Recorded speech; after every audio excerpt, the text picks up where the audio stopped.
The mixed train came through Garnet, Saskatchewan, at 9:15 on a morning in late September, and the frost had not yet lifted from the grass along the embankment.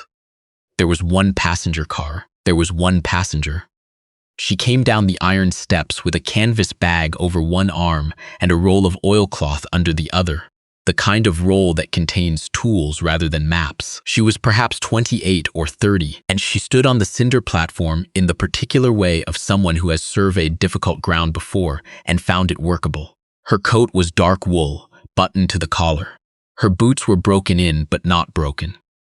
The station master watched from behind the wicket window. Two men loading a wagon at the grain elevator looked up and did not look away. A woman at the door of the post office turned and stayed turned. She did not look back at any of them. She looked east along the main street, taking in its length and particulars the way you read a page before deciding whether it is worth reading again. Garnet had a hardware store with a warped sign, a post office with a stone foundation that had begun to heave at the northeast corner, a school set back from the road with 3 limestone steps out front, the middle one sunk a full 2 inches lower than its neighbors, a livery, a church, at the far end of the street, a new building half finished. The walls up, the stonework stopped at window height, the upper courses yet to be laid, wooden framing above it exposed and raw. In the doorway of that building stood a man in his mid-30s with his left arm strapped across his chest in a linen sling. He was watching the platform the way everyone else was watching. But when the train pulled out and everyone else stayed where they were, he came off the doorframe and walked toward her. He did not hurry. He walked the way men walk when they have thought something through and are simply covering the distance to say it. He stopped 2 feet from her canvas bag. He looked at the roll of oilcloth, then at her. She looked back. His right collarbone, he said. A fall from the staging in August, setting the course above the windowsills. The doctor in Moose Jaw had told him 6 weeks, which had become 10, and the first hard frost was 3 weeks away, maybe less. The upper courses wouldn't set properly if the ground froze before the mortar cured. He could mix, could carry at hip height, could plumb a line. He could not lift above his shoulder. Room and board, he said, the spare room above the hardware next door. No wages until spring, and he named the amount. She was not looking at him while he spoke. She was looking at the half-finished wall down the street, reading the coursing from here, counting the beds, calculating the height still to be laid. She could see from this distance that the lower work was well done, even courses, tight joints. Someone who had not rushed. She said yes. He picked up one end of her canvas bag. She picked up the roll of oilcloth without being asked. They walked down the main street of Garnet together, while the town watched from the distances it had kept since the train pulled out, and neither of them gave the watching any attention. The spare room had a single window that faced north, a cot, a washstand, and a hook on the wall. Through the window she could see the unfinished building across the lot, the raw limestone blocks stacked in the yard, the wooden staging still in place from August.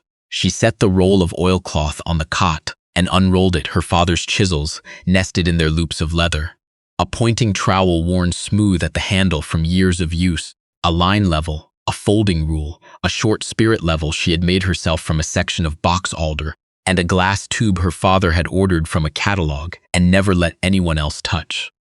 She did not unpack the canvas bag. Below her, through the floor, she could hear the sounds of supper being made. A boy's voice, high and ordinary, asking something she couldn't make out. The man's answer, brief and low. Then a chair pulled out. The small sounds of 2 people at a table who have learned to be enough for each other.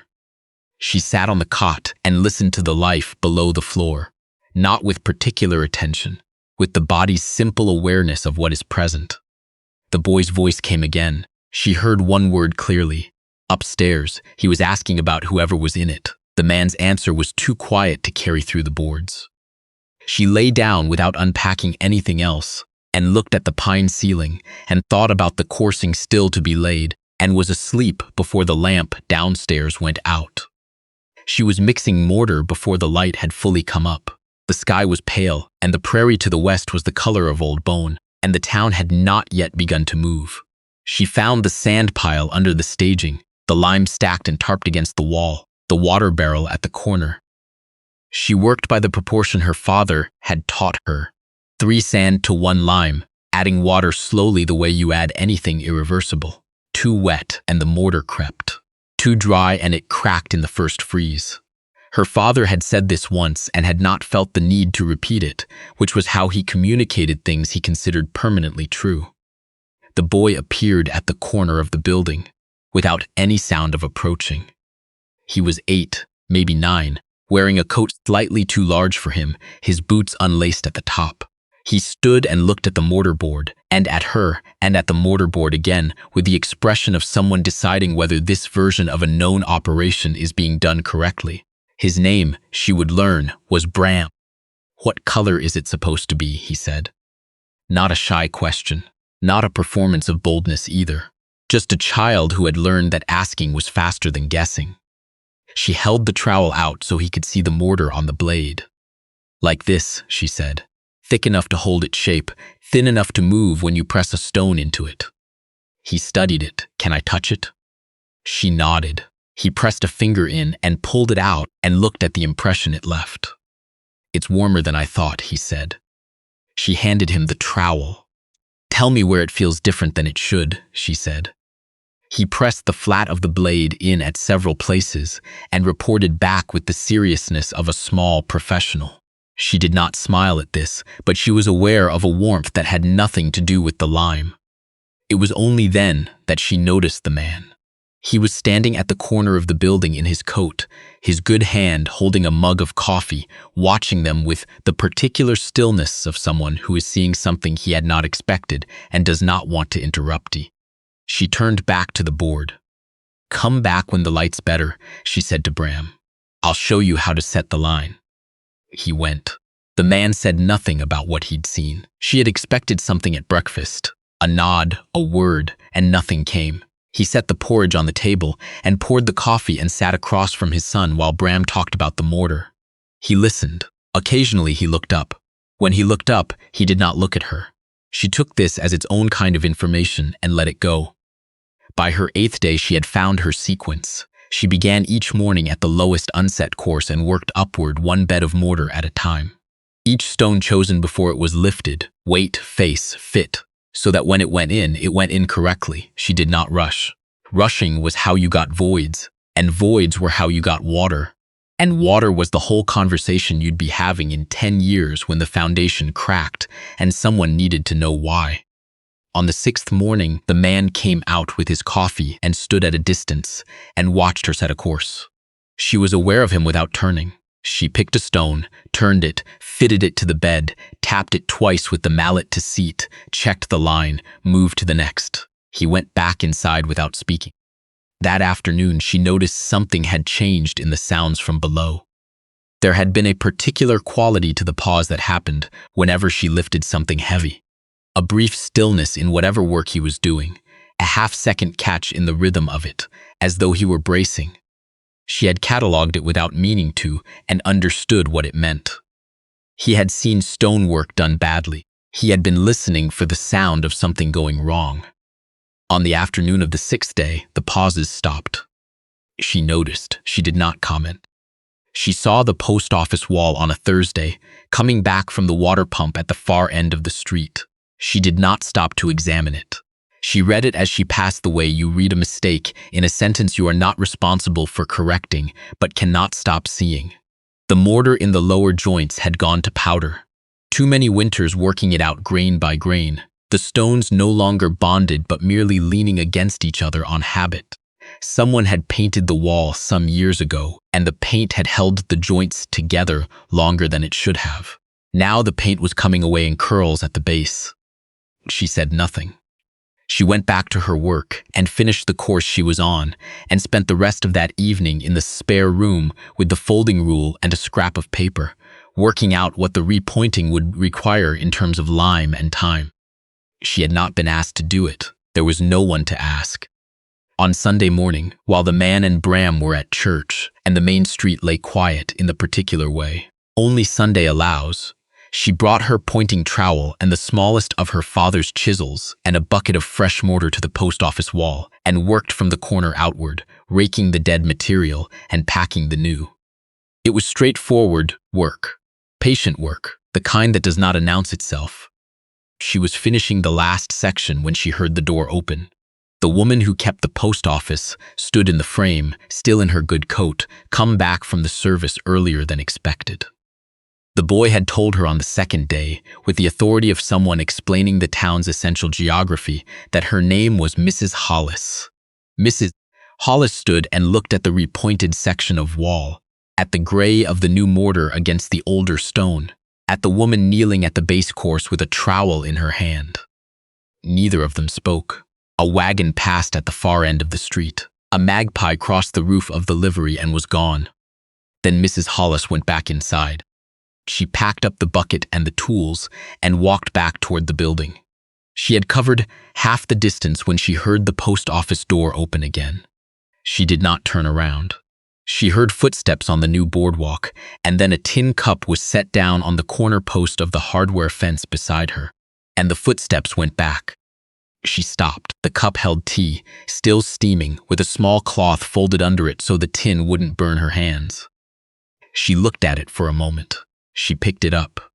The mortar on the post office wall behind her was clean and tight and would hold through 100 winters if they left it alone.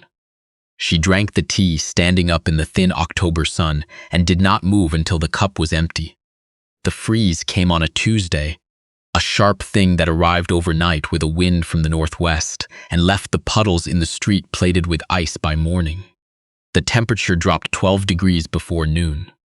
She had 3 courses left. She worked into the wind with her back angled to it, her hands going cold by mid-morning and staying that way. Cold hands did not concern her especially. She had worked in colder. She kept her movements efficient. No wasted reach, no lifted elbow past the shoulder, and the rhythm held even when the gusts came sideways off the prairie with enough force to move loose paper. At 11 o'clock she heard movement on the staging below her and looked down. Bram was there, holding a tin pail with a cloth over the top, his scarf wound twice around his face so that only his eyes showed. He set the pail on the second plank and looked up. "Soup," he said. He said you probably wouldn't come down for it. She climbed down and ate at the foot of the staging, the pail balanced on the top rail of the fence. Bram sitting on an upturned block nearby watching her with an expression of professional interest. Potato soup with salt pork. A heel of bread wrapped in paper. She handed the cloth back folded. He took the pail and turned to go, then stopped. "Are you going to finish today?" he said. She looked up at the remaining courses. "No," she said. 2 more days if the wind drops." He nodded as though this confirmed something he had already calculated. Then he went inside, not making a departure of it, just a direction change, the way children do. The last stone went in on a Thursday afternoon, the sky pressed low and gray, and the temperature barely above freezing. She did not mark the moment with any ceremony. There was no ceremony to make, just the final stone seated and tapped and checked against the line, the mortar pressed into the joint, the pointing trowel drawn across the face. She set the trowel down on the staging plank and looked at the wall. Even courses, tight joints. The upper work matched the lower because it had been done by the same method, not the same hands, but the same patient sequence of decisions made correctly and in order. Her father would have found nothing to correct. This was the highest assessment she knew how to make. Below her, Garnet was going about its Thursday. Mrs. Hollis was turning the sign on the post office. A wagon was pulling up to the livery. Smoke was coming from the school chimney for the first time that season. She could see the limestone steps from here. She had reset the sunken middle one on the previous Sunday, while the street was empty, shimmed it level with 2 wedges of cut stone, and repointed the joint below. From this height, all 3 steps rose in equal measure, the way they had been intended to. She stayed on the top staging plank. Her canvas bag was in the spare room. She had not touched the oilcloth roll. She had thought about it on 2 separate mornings, standing in front of the bag before the light came fully up, running the season's arithmetic the way she ran all arithmetic, without sentiment, beginning with what was fixed and working outward. The Canadian Pacific ran twice weekly. She had enough saved to reach Regina, and from Regina a person could go in any number of directions. She had not touched the oilcloth roll. The folding rule was on the windowsill where she had set it after measuring the school steps.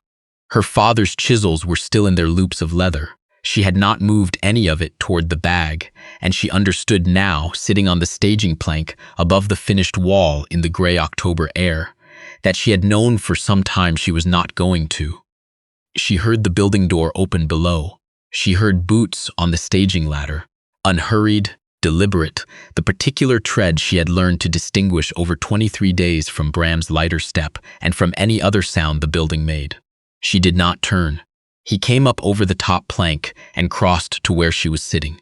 He was carrying 2 enamel mugs. She saw them in her peripheral vision. Blue enamel, chipped at the rims, the same 2 she had seen every morning on the shelf above the stove.